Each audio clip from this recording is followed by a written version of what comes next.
नमस्कार, विंध्या टाइम्स में आपका स्वागत है। नीट परीक्षा, अमूमन सब इस मसले को लेकर, नीट पेपर लीक को लेकर आपने कहीं ना कहीं खबरें पढ़ी होंगी। नीट एग्जाम को लेकर बच्चों में किस तरह का रुझान रहता है, किस तरह से पूरे देश भर में बच्चे इस एग्जाम की तैयारी के लिए पूरे जोर शोर से तैयारी करते हैं। लेकिन अगर इस बीच ये खबर आ जाए कि पेपर लीक हो गया है तो बच्चे कितना हताश हो जाएंगे। और ये पहला वाकया नहीं। आज इस पूरे मसले पर बात करने के लिए हमारे साथ डॉक्टर विवेक पांडे हैं, आरटीआई एक्टिविस्ट हैं और लगातार नीट के जब से एग्जाम शुरू हुए उस समय से लेकर आज तक तमाम जो कमियां रहीं, जिस तरह से पेपर लीक का मसला आया, किस तरह से एग्जाम का प्रोसेस और बहुत सारी चीजों पर काम किया है। सबसे बड़ी बात यह कि डॉक्टर विवेक पांडे कंटिन्यूअस इस पूरे सिस्टम में जो प्रॉब्लम्स हैं नीट के एग्जाम में या फिर अलग अलग सेगमेंट में, उस पर बहुत एग्रेसिवली आरटीआई करते रहे हैं और उसके परिणाम ये हुए हैं कि कई बार बहुत सारी आरटीआई के बाद बहुत सी सहूलियत बच्चों को मिली है। लेकिन इन सब विषयों पर बात करने के लिए आज शुरुआत से जानने की कोशिश करते हैं कि किस तरह से ये नीट का स्कैम हुआ और क्या क्या इस प्रोसेस में हुआ, कब से सफलता मिलनी शुरू हुई, कब से ये शुरुआत हुई। और डॉक्टर विवेक, पहले तो आपका बहुत बहुत स्वागत है। ये शुरुआत कैसे हुई, क्योंकि नीट के एग्जाम जब देश में शुरू हुए पहले तो पीएमटी और इस तरह की प्रक्रिया थी, कैसे ये शुरुआत हुई, कहाँ पे ये कमी महसूस हुई और उसके बाद आप आरटीआई सेगमेंट में आए और बहुत सारे खुलासे कर दिए। देखिए, मैं आपको बताना चाहता हूँ कि नीट को सबसे पहले 2013 में लागू किया गया था। उसके बाद राज्य सरकारों के विरोध के कारण इसको चेंज कर दिया गया और 2016 में पूरे भारत में नीट की परीक्षा को एक समान स्तर पर लागू कर दिया गया। उस समय पे सारे राज्य पीएमटी को बंद करके नीट को लागू किया गया था। तो नीट की अगर हम पेपर लीक की बात करते हैं तो सबसे पहला पेपर लीक एआईपीएमटी का हुआ था 2015 में। 2015 में एआईपीएमटी का पेपर हरियाणा में लीक हुआ था। उस समय पर कई राज्य ऐसे थे, जैसे मध्य प्रदेश, छत्तीसगढ़, यहाँ पर व्यापक घोटाला हुआ था। उन राज्यों ने अपने आप को नीट में सम्मिलित कर लिया था, तो हमारी राज्य पीएमटी बंद हो गई थी और हमारे जितने भी एग्जाम्स हुआ करते थे या जो भी हम एडमिशन लिया करते थे वो एआईपीएमटी के बेस पे करते थे। तो सबसे पहला पेपर लीक का वाकया 2015 में एआईपीएमटी में हरियाणा में हुआ था। उसको लेकर के हमारा एक संगठित टीम था, जो हमने माननीय सुप्रीम कोर्ट में एक याचिका दायर करी थी और याचिका के बाद हमने उस पेपर को रद्द करा दिया था। 2016 के बाद अगर हम आते हैं, 2016 में बात करते हैं, तो 2016 में वापस से नीट 1 और नीट 2 फेज में हुआ था। कुछ राज्यों ने नीट का विरोध किया था, नीट को लागू किया गया था, तो उन्होंने बोला कि हम नीट्स का विरोध करते हैं, हम राज्य पीएमटी बंद नहीं करेंगे अपनी।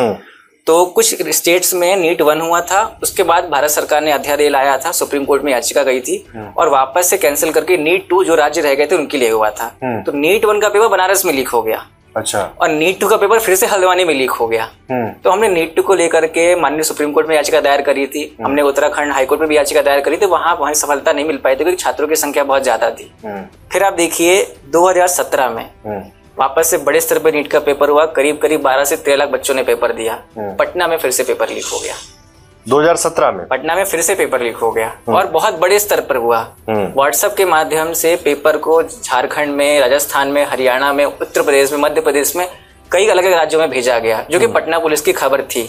हम दोबारा सुप्रीम कोर्ट गए, हमने फिर से याचिका दायर करी कि भाई साल दर साल पेपर क्यों लीक हो रहा है। 15 में पेपर लीक, 16 में पेपर लीक, 17 में पेपर लीक। तो फिर वही हुआ, हमने बहुत कोशिश करी, बहुत प्रयत्न करे, बट समय की कमी के कारण और छात्रों की संख्या ज्यादा होने के कारण वापस से परीक्षा हम कराने में सफल नहीं हो पाए उस साल। उस साल हमने नीट में एक और याचिका दायर करी थी। हमने एज लिमिट को नीट से हटवाया था, जो सामान्य वर्ग के छात्रों के लिए एज लिमिट लगा दी गई थी और अटेम्प्ट लिमिट लगा दी गई थी नीट में, 3 अटेम्प्ट और एज लिमिट का। तो हमने वो भी सुप्रीम कोर्ट में याचिका दायर करके उसको हटवाया था। अच्छा, ये जैसे लीक जब पेपर पहली बार हुआ 2015 का आपने जिक्र किया, कैसे आप लोगों को ये भनक लगी कि पेपर लीक हुआ है और फिर कोर्ट से क्या अश्योरेंस मिला या फिर वहां से कुछ ऐसा प्रोसेस हुआ उसमें? जब हम 2015 की बात करें तो 15 में कोटा में जो छात्र रहा करते थे उनके कई दलालों से संपर्क हुआ करते थे, जो पहले से लोभन दिया करते थे, आपको हम 50-60 लाख रुपए में नीट का पेपर दिला देंगे। उसी में एक छात्र था, उसका संपर्क दलालों से था जो हरियाणा में रहने वाले थे और वो उस केस का विसल ब्लोअर बना। जैसे ही पेपर लीक होने वाला था या पेपर लीक हो चुका था, उस समय उस छात्र ने क्या किया, पुलिस को इन्फॉर्मेशन दे दी और वहां पे हरियाणा पुलिस ने जाकर के दबिश करी और वहां पे लोगों को रंगे हाथों पड़ा जिनके पास नीट के 90 प्रश्न पत्र थे जो पेपर हो रहा था उसके। अच्छा। और बाद में हरियाणा पुलिस ने कोर्ट में आकर स्वयं कबूला कि इतने बड़े स्तर पे पेपर लीक हुआ है कि हम हर एक फर्जी छात्र को नहीं पकड़ सकते, क्योंकि पूरे भारत देश में लीक हो चुका था पेपर व्हाट्सएप के माध्यम से। तो ऐसी परीक्षा को रद्द कर देना ही सही रहेगा। तो सुप्रीम कोर्ट ने आदेश दिया उस समय पर कि यदि कोई भी फर्जी डॉक्टर, एक भी फर्जी डॉक्टर फर्जी तरीके से बनता है तो जनता के लिए अन्याय होगा, लोगों के लिए अन्याय होगा, और जो मेहनत करने वाला छात्र है उसके साथ भी अन्याय होगा। उस परीक्षा को रद्द कर दिया गया था। ये 2015 में आदेश निकल के आया था। लेकिन उसके बाद भी इतने बड़े लेवल पे आप बता रहे हैं कि पेपर लीक हुआ, सब कुछ हुआ देश भर में, लेकिन परीक्षाएं तो रद्द नहीं हुई। नहीं, परीक्षाएं रद्द नहीं हो रही हैं। उसका कारण कहीं ना कहीं उदासीनता है सरकार की तरफ से या लोगों की तरफ से, क्योंकि इस वर्ष हम देखते हैं 2018 में, फिर 2024 की बात करते हैं तो वापस से पटना में पेपर लीक हुआ। मैंने एक हफ्ते पहले ट्विटर के माध्यम से ट्वीट करके सरकारी एजेंसियों को बताने की कोशिश करी थी कि पटना में एक नीट का सरगना काम कर रहा है जो पेपर लीक करा सकता है। उसमें पटना पुलिस से रिप्लाई भी किया। पहले बिहार पुलिस ने इसको संज्ञान में लिया, पटना पुलिस के पास वो मैटर ट्रांसफर हुआ। ट्विटर पे भी पटना पुलिस ने उसमें रिप्लाई किया। और उसके बाद जैसे ही नीट का पेपर 5 मई को होता है, हमें खबर मिलती है कि पटना में पेपर लीक हो गया। और कई छात्र ऐसे हैं जिनको होटल में, लॉज में रोका हुआ था, उनको एक रात पहले नीट का पेपर रटवाया जा रहा था। ये खबरें आप देखेंगे जो वहाँ की लोकल पेपर्स ने छापी हुई है खबरें, जहाँ पर नीट का एक रात पहले पेपर लीक हो गया और छात्रों को होटल में रोक करके, कई लोगों ने रेंट पे कमरे लिए हुए थे, उनको रोक करके वो पेपर रटवाया जा रहा था। अच्छा। और बाद में जब पुलिस ने दबिश करी तो इन छात्रों ने पेपर को जला दिया। लेकिन कुछ जले हुए टुकड़ों से पता चला कि ये वही पेपर है जो 5 मई को भारत देश के 24 लाख बच्चों ने पेपर दिया था। बहुत बड़ी बात है। और दैनिक भास्कर से लेकर तमाम लीडिंग जो न्यूज़पेपर हैं, इंग्लिश न्यूज़पेपर हैं, सब ने इस खबर को बड़े अच्छे से कवर किया। और उसमें सीधे सीधे कि परीक्षा से पहले ही लीक, माफियाओं ने जला दिए थे प्रश्न पत्र।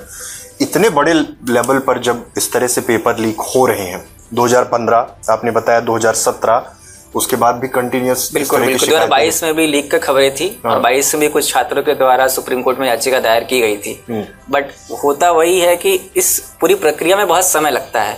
15 में वापस से री-AIPMT इसलिए हो पाया क्योंकि पुलिस ने बहुत तेजी से काम किया और फटाफट उन्होंने चार्जशीट दाखिल करी। उसके बाद उन्होंने सुप्रीम कोर्ट में आके बताया। लेकिन अभी क्या हो रहा है कि प्रोसेस बहुत धीमी है। कहीं 6 महीना, कहीं 7 महीना, जब तक रिजल्ट निकलता है, जब तक नया नीट का पेपर आ जाता है। इस कारण से इसमें सफलता लोगों को नहीं मिल पा रही है। 2020 की एक खबर है जिसमें सीधे सीधे ये मेंशन है कि नीट यूजी से 135 करोड़ रुपए एग्जाम करने वाली एजेंसी ने कमाए हैं। स्टार्टिंग फेज से क्या टेंटेटिव अमाउंट रहा और कितने खर्च आए और कितना, चूंकि देखिए अगर एग्जाम कैंसिल होता है फिर से कराना है क्योंकि बच्चों के भविष्य का मसला है, लेकिन ये जिस हिसाब से एग्जाम कंडक्ट कराए जाते हैं और जितने बड़े लेवल पे ये लीकिंग होती है, तो इसमें तो बहुत बड़ा एक बिजनेस भी लोगों के बीच आ गया। दलालों का जो आपने बताया कि वो पहले से कोऑर्डिनेशन में रहते हैं। बीच में एक मसला ये भी आया, आपने ट्विटर पर भी रेस किया था और ये इंक्वायरी भी कराई थी कि डेटा चोरी हो रहा है। जो डेटा आप ये बच्चे फॉर्म फिलअप में करते हैं वो सीधे सीधे बेचा जा रहा है। ये क्या मसला था? देखिए, पहले मैं आपको बताना चाहता हूँ कि फॉर्म फीस के बारे में। नीट की फॉर्म फीस पहले अमूमन हुआ करती थी 700 से 800 रुपए, जब इस परीक्षा को लागू किया गया था। फिर शुरुआती दौर पे फिर ये बढ़ के 1200 ही, आज ये 1700 रुपए हो चुकी है। तो मैंने 2019 में RTI दायर करी नेशनल टेस्टिंग एजेंसी को। मैंने 2018 में भी दायर करी थी कि आपने फॉर्म शुल्क के आधार पे कितना पैसा कमाया। तो 2019 का आंकड़ा बताता है कि NTA को 192 करोड़ रुपए मिला। 2019 का 2018 का हम देखते हैं तो समथिंग, जहां तक मुझे याद है, 125 से 30 करोड़ रुपए इनको NTA को, उस टाइम पे CBSE हुआ करती थी, CBSE को मिला था। ठीक है। और इनका खर्च अप्रोक्सीमेटली 40 करोड़ के आसपास था। 40-50 करोड़, 50% मान लें, अगर 50% मान लेते हैं। 19 में उन्होंने खर्च का विवरण नहीं दिया। अच्छा। उन्होंने ये नहीं बताया कि कितना पैसा खर्च हुआ है। मैंने वापस से 20 में एक और नई RTI दायर करी कि आपने 20 में कितना कमाया, तो 20 में 200 करोड़ पहुंच गया। 2020 में 200 करोड़ पहुंच गया। फिर मैंने उनसे पूछा कि आप मुझे खर्च का विवरण बताइए कि भाई कितना पैसा आपने खर्च किया कराने में, कहाँ पर सेंटर से अलॉट करने में, लेकिन उन्होंने कुछ इन्फॉर्मेशन दी नहीं। इस साल 24 लाख बच्चों ने पेपर दिया है, तो मेरा ऐसा मानना है कि 400 करोड़ रुपए के आसपास की आमदनी NTA को नीट के फॉर्म फिलअप करने के उसके आधार पे हो गया, एप्लीकेशन फॉर्म के बेस पे 400 करोड़ रुपए। यदि हम ये मानते हैं कि इस पे 200 करोड़ भी खर्च होता है, तो 200 करोड़ रुपए का मुनाफा सिर्फ नीट परीक्षा में हो रहा है, ऑर्गेनाइज करने में। अब हम बात करते हैं डेटा लीक की। जब एक छात्र के तौर पर मैं नीट की तैयारी कर रहा था तो मुझे भी कई दलालों के या ब्रोकर्स के फोन आते थे। तो मैंने सोचा कि आखिर ये डेटा मिल कैसे रहा है इनको, क्योंकि मैं फॉर्म भरता हूं तो मेरा डेटा या तो उस एजेंसी के पास होता है जो एग्जाम करवाती है, सरकार के पास होता है, या हमारे कोचिंग के संस्थान होते थे, वो हमसे फॉर्म की एक कॉपी लिया करते थे जिसपे वो आधार पे बता सकते थे कि छात्र हमारे यहाँ से पढ़ा हुआ है। लेकिन 2017 में 16 की बात करूं तो मैंने कोई कोचिंग नहीं ली थी। अच्छा। तो मेरा फॉर्म का डिटेल सिर्फ भारत सरकार के पास था, वो लेटेस्ट करंट डिटेल। लेकिन मेरे पास नए नंबर पे फोन आते हैं तो मैंने मतलब वो इन्फॉर्मेशन एनटीए के पास। हाँ, वो इन्फॉर्मेशन एनटीए, तब सीबीएसई होती थी, आज एनटीए, तो उनके पास हुआ करती थी। तो मैंने ये कोशिश करी कि आखिर डेटा जा कहाँ है। तो मैंने खोज निकाला कि 35 से 40 वेबसाइट ऑनलाइन छात्रों का डेटा बेच रही थी। अच्छा। जिनके पास बल्क में डेटा था। अब नीट का हो, जेई का हो, 6वीं क्लास से लेके 12वीं क्लास तक के स्टेट वाइज सारे डेटा उपलब्ध थे उनके पास। तो मैंने इसकी शिकायत सीबीआई को कर दी। मैंने शिकायत पत्र सीबीआई भोपाल को भेज दिया, मैंने शिकायत पत्र सीबीआई दिल्ली को भेज दिया और मैंने इस पे कार्रवाई करने की मांग करी। उसके बाद ये पूरा रैकेट पता चला और इसके बाद पॉलिटिकल पार्टीज भी इसमें इन्वॉल्व हुई, बहुत सारी अपोजिशन की पार्टी, और 18 में इसकी इंक्वायरी हुई और सारी साइट्स को बंद करा दिया गया। लेकिन आज भी ये घोटाला जारी है और मेरे द्वारा दायर की हुई कंप्लेन अभी भी पेंडिंग पड़ी हुई है, उस पर पुलिस कार्यवाही कर रही है। मतलब डेटा सीधे सीधे ये माना जाए कि जब, जैसा आपने कहा कि आप किसी कोचिंग में भी नहीं, आपका कहीं इस तरह का इन्वॉल्वमेंट नहीं था, नहीं। आप सीधे सिर्फ फॉर्म फिल कर रहे थे और आपके पास कॉल आ रहे थे। बिल्कुल। अच्छा, ये नेक्सस, आप चूंकि आप ये कंटिन्यूअसली लगातार इस मुहिम में हैं कि पेपर लीक होना बंद हो, ये डेटा चोरी होना बंद हो, ये नेक्सस काम कैसे करता है? अभी तक आपको क्या लगा प्राइमरी लेवल पे कि जब आप आरटीआईज कर रहे हैं तो आपको तो एग्जाम के बाद आसपास ही, जैसा अभी मैंने देखा कि पटना पुलिस आपको ट्विटर पे पूछ रही कि आप कुछ लोगों को जानते हो या फिर ये किस तरह से हुआ है, आप यहाँ बैठकर उन चीजों को बता रहे हैं कि इस तरह से पेपर लीक हुआ है और बाद में वेरीफाई हो रहा। उत्तर प्रदेश की एक खबर अभी मैं पढ़ रहा था कि उसमें सीधे सीधे कि एक पेपर 60 करोड़ रुपए में नीट का बिका है। तो इस पर इन्वेस्टिगेशन कितना हो पाया और ये पूरा नेक्सस किस तरह से काम करता है, इसके बारे में बताइए। देखिए, ये काम इन लोगों का चल रहा है, जहां तक मैं समझ पा रहा हूं कि कहीं ना कहीं इसमें सरकारी एजेंसियों का कुछ ना कुछ तो मिला जुला रोल होता है, ऐसा मेरी समझ है। बिना उसके बिना डेटा लीक नहीं हो सकता और बिना सरकारी एजेंसियों के मिले जुले पेपर लीक भी नहीं हो सकता, क्योंकि जो पेपर हम देते हैं वो एक रात पहले पुलिस स्टेशन में रखा होता है। पुलिस की वैन उसको लेकर के सेंटर तक जाती है, वहां पे डिस्ट्रीब्यूट किया जाता है। तो कहीं ना कहीं ये सिस्टम में लूप होल है जिनके दलाल यूज करते हैं। ये बच्चों को प्रलोभन देते हैं, 50-60 लाख रुपए में पहले डील करते हैं। अभी बच्चों को पकड़ते कैसे हैं? एक तो डेटा लीक मुद्दा हुआ, दूसरा कोचिंग सेंटर जहां पे बच्चे पढ़ते रहते हैं वहां पे कुछ दलाल जाते हैं, वो देखते हैं कौन सा छात्र पढ़ने वाला है, कौन सा छात्र पढ़ने वाला कम है। जो मीडियोकर रेंज का छात्र होता है उसको ये लोग पकड़ते हैं कि आपको हम 40 लाख में, आपको हम 30 लाख में नीट का पेपर मुहैया करा देंगे, एक रात पहले आपको हमारे पास आना पड़ेगा और आपको सारा पेपर रटवा दिया जाएगा। अच्छा। तो ये दिल्ली से स्टार्ट होता है, कोटा तक जाता है और फैलता हुआ बिहार पहुंच जाता है। अगर आप देखेंगे तो ज्यादातर पेपर लीक की घटनाएं या तो आपको बिहार से सुनने मिलेंगी या दिल्ली के आसपास के एरिया से सुनने मिलेंगी। आपको कभी भी कोटा में पर्टिकुलरली जहां कोचिंग हब माना जाता है वहां पेपर लीक कोई घटना को कभी सुनने नहीं मिलेगी, क्योंकि वहां से बच्चों को ट्रैप किया जाता है, फिर इनको दिल्ली या बिहार पे जाकर के फंसाया जाता है। तो इस तरीके से ये पूरा सिस्टम इनका काम कर रहा है। अच्छा, आपने कहा कि एडमिनिस्ट्रेशन लेवल पर, पुलिस के लेवल पर, कोर्ट के लेवल पे उदासीनता है। बिल्कुल। इसको इसलिए आप कह रहे हैं क्योंकि मैं जितना अभी आपका ट्विटर देख रहा था, आपके न्यूज फीड्स देख रहा था, जो जहां जहां प्लेस हुई हैं खबरें, कंटिन्यूअस आप इस चीज को लेकर, सिर्फ इसको नहीं, बहुत सारे विषयों पर आरटीआई है, लेकिन आप इस पर फोकस हैं। आपको इस पूरे सिस्टम के लूप होल्स पता चल चुके हैं कि किस तरह से चीजें हो रही हैं, और ये भी माना जाए कि एक बहुत बड़ा प्रेशर रहता है, इसलिए उतने कोर्स ऑफ एक्शन नहीं हो पाए। बहुत बड़े लेवल पर इस खेल में भी मनी लॉन्ड्रिंग है, इसलिए ये चीजें नहीं लीक, मतलब बाहर नहीं आ पा रही हैं क्या? या सिस्टम में बहुत सारे ऐसे लोग इन्वॉल्व हैं जो जिम्मेदार हैं, मतलब जिनको बहुत फेयर लेवल पे ये चीजें करनी है, लेकिन वो इसमें कहीं ना कहीं एक बहुत बड़ा अमाउंट देख रहे हैं, इसलिए इसके साथ हैं। नहीं, आपकी जो लास्ट बात है कि सिस्टम में बहुत बड़े लोग इन्वॉल्व हैं, ये सबसे प्रमुख बात देखने वाली है कि सिस्टम में वाकई में बहुत बड़े बड़े लोग इन्वॉल्व हैं। मैं आपको छोटा सा उदाहरण देता हूं, जो पेपर अभी पटना में लीक हुआ उसमें नीतीश कुमार नाम का एक व्यक्ति इन्वॉल्व है। नीतीश कुमार सीएम जो नहीं है, नीतीश कुमार एक व्यक्ति इन्वॉल्व उसमें है। उसके ऊपर पहले से ही इस वर्ष बीपीएससी पेपर लीक कराने का इल्जाम है। और वो व्यक्ति वापस से इसी साल हुई नीट को लीक करवा देता है।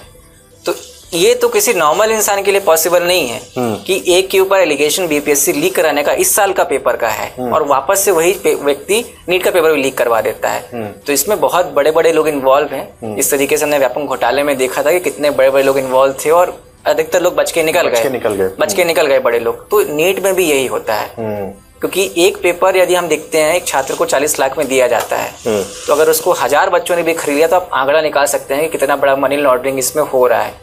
ये तो मैंने आपको सिर्फ नीट का उदाहरण दिया है। इसके पहले जेई के बारे में भी, जेई की परीक्षा में भी यही हाल हुआ था बिहार में।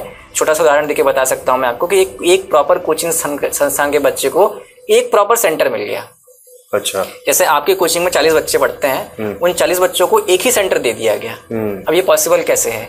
जो सेंटर अलॉट कर रहा है वहां पर किसी ना किसी का इन्वॉल्वमेंट है। तो इस चीज से आपको मैं ये चीज समझा पा रहा हूँ कि बड़े लोग इसमें इन्वॉल्व हैं, इस कारण से ये बातें दब जाती हैं, निकल के नहीं आ पाती हैं बड़े स्तर पे सामने।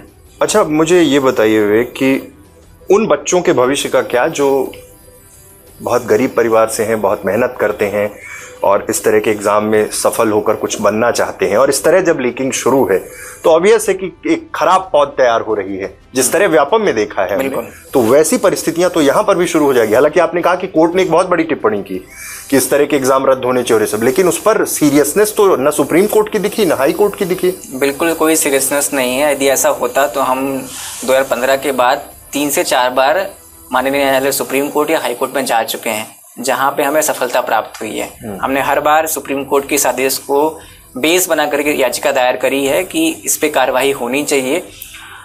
ये लड़ाई उन बच्चों के लिए ही है जो बच्चे गरीब परिवार से हैं, जो छात्र अफोर्ड नहीं कर सकता है पढ़ाई, जिसके पास रिसोर्सेज कम है, वो मेहनत करता है, और जब ये पेपर लीक होता है तो सबसे बड़ा नुकसान उनका होता है कि कट ऑफ बढ़ जाता है। यदि 2000 बच्चों को पेपर मिल गया, वो 720 में अगर 620-30 नंबर ले आ लेते हैं तो कट ऑफ बढ़ जाता है। आपको पता है मेडिकल की सीटें बहुत कम होती हैं, तो इसमें पिस्ता गरीब और मध्यम वर्गीय छात्री है, जो इसी की ये लड़ाई हमारी जारी है कि इनको न्याय मिलना चाहिए, इनके साथ अच्छा होना चाहिए, इनके साथ कोई अन्याय नहीं होना चाहिए। अब आगे क्या, क्योंकि फिर से इस बार भी है कि पेपर लीक हुए हैं पटना में, बीच में थोड़ा सा वो, लेकिन मुझे लगता है कि ये प्रोसेस इतना लेंदी हो जाता है कि बच्चे इसमें इन्वॉल्व नहीं होना चाहते। यही सबसे बड़ी दिक्कत है। आप उदाहरण देखिए कि पिछले कुछ महीने पहले उत्तर प्रदेश में पुलिस का पेपर लीक हुआ, जो करीब 60 लाख लोगों ने पेपर दिया था, फॉर्म भरा था। आंदोलन हुआ बहुत बड़े स्तर पे और पेपर रद्द हो गया। लेकिन यहाँ नीट के छात्र हैं जो 17, 18, 19 साल के हैं, जिनके परिवार वाले उनको बाहर नहीं जाने देते, वो डरते हैं, वो बाहर निकल के नहीं आ पाते, उनका आक्रोश सोशल मीडिया तक सीमित रह जाता है। इसी का कहीं ना कहीं लाभ लोगों को मिलता है, सरकारी एजेंसियों को मिलता है कि वो उस चीज को दबा देते हैं। इतने बड़े स्तर पे लीक होने के बाद भी एनटीए का एक ऑफिशियल नोटिफिकेशन आता है कि कोई पेपर लीक नहीं हुआ है। तो ये, जबकि पुलिस इस चीज को एडमिट कर रही है। पुलिस ने कल सदर कोर्ट में एक सबमिशन दिया अपना, उसने बताया है कि एक रात पहले पेपर मिल चुका था और पेपर के जले हुए हमें कागज मिले हुए हैं। जब पुलिस इस चीज को कोर्ट में एडमिट कर रही है वहां के, तो एग्जाम रद्द कर देना, बिल्कुल एग्जाम को रद्द कर देना चाहिए और एनटीए को इसमें संज्ञान लेना चाहिए। कुल मिलाकर मसला बहुत बड़ा है। आप समझिए कि 50 लाख, 1 करोड़ रुपए, इस तरह की डिमांड, वो दलाल जो बीच में मीडिएटर के रूप में रहते हैं, बच्चों से कांटेक्ट करना, डेटा लीक होना, उसके आधार पे बच्चों को किसी तरह से जो अच्छे खासे परिवार से हैं उनसे अच्छी डिमांड कर ली, एडवांस मिल गया, बाद में जो हुआ नहीं हुआ, आप कहाँ जाएंगे, कहाँ फाइल करेंगे। इस तरह के हर बार कई केसेस आते हैं। आपसे भी बहुत सारे बच्चे इस तरह कांटेक्ट करते होंगे कि उन्होंने कुछ पैसा दे दिया है। मुझे रिसेंटली कल ही एक छात्र का मैसेज आया कि उसने एक दलाल को 10,000 रुपए दिया था। उसने उससे बोला कि हम टेलीग्राम पे आपको पेपर मुहैया करा देंगे। उस टेलीग्राम का वीडियो भी मैंने पोस्ट कर रखा हुआ है, उसमें 40,000 छात्र जुड़े हुए हैं। उन छात्रों से इसने 10,000 रुपए करके कितना पैसा कमाया उसके बारे में मुझे कोई आंकड़ा कुछ पता नहीं है, लेकिन हाँ ये फ्रॉड हुआ है। मैं आपको स्क्रीनशॉट उसके दिखा सकता हूँ। तो ये बहुत बड़े स्तर पे घोटाला चल रहा है, जिसपे सरकार को, जांच एजेंसियों को, पुलिस वालों को, सबको कार्रवाई करने की जरूरत है। और यदि ऐसा पेपर लीक कहीं हमको सुनने को मिलता है, देखने को मिलता है, तो परीक्षा को तुरंत रद्द कर देना चाहिए। एक ही सोल्यूशन है इसका। कोर्ट ने जब ये कहा है कि इस तरह से इस प्रक्रिया के तहत पेपर लीक और फिर उसके बाद अगर कोई बच्चा सेलेक्ट होता है, डॉक्टर बनता है, तो पूरी प्रक्रिया ही खराब है, समाज के लिए क्या हित होगा? क्योंकि सीधी सी बात है, जो योग्य नहीं है वो जब पहुंचेंगे उस प्रोफेशन में तो क्या हालात होंगी। लेकिन इसके पीछे एक बहुत बड़ा नेक्सस है, एक बहुत बड़ा गिरोह है, मनी लॉन्ड्रिंग। सबसे बड़ी बात यह कि जिस स्तर पर यह चीजें हो रही, बिहार का एक एग्जाम्पल आपने बताया, नीतीश कुमार नाम का एक व्यक्ति जो बीपीएससी घोटाले में शामिल था, उस पेपर लीकिंग में, वो फिर से नीट के पेपर लीक हुए, उसी व्यक्ति का नाम आया। ये कौन वो पावरफुल लोग हैं जो ऐसे लोगों को संरक्षण दे रहे हैं? सवाल ये भी है। उत्तर प्रदेश में जो परीक्षाएं निरस्त हुई उसमें आंदोलन क्रमबद्ध तरीके से जिला मुख्यालय से लेकर राजधानी लखनऊ तक तमाम जगह चले, इसलिए परीक्षाएं रद्द हुई। नीट का मसला ऐसा है कि 2015 से लगातार इस तरह की शिकायतें आई, और आप समझिए कि अगर मात्र 5 बच्चे भी इस तरह के प्रश्न पत्र को प्राप्त कर ले रहे हैं तो वो लीक ही हुआ है और इस तरह की परीक्षाएं रद्द होनी चाहिए। लेकिन सरकार का उदासीन रवैया, कोर्ट में लगातार इन तमाम मसलों को लेकर विवेक और तमाम आरटीआई एक्टिविस्ट सक्रिय हैं, लेकिन अभी उस तरह की सफलता नहीं मिल पाई है, खासकर परीक्षाएं दोबारा कराने के दृष्टिकोण से। आगे भी तमाम बड़े मुद्दे हैं जिनको लेकर हम समय समय पर डॉक्टर विवेक के साथ बैठेंगे और आपको बताएंगे कि किस तरह से किस किस सिस्टम में कितने लूप होल्स हैं और जिसके कारण बच्चों का भविष्य बर्बाद हो रहा है। बहुत बहुत धन्यवाद।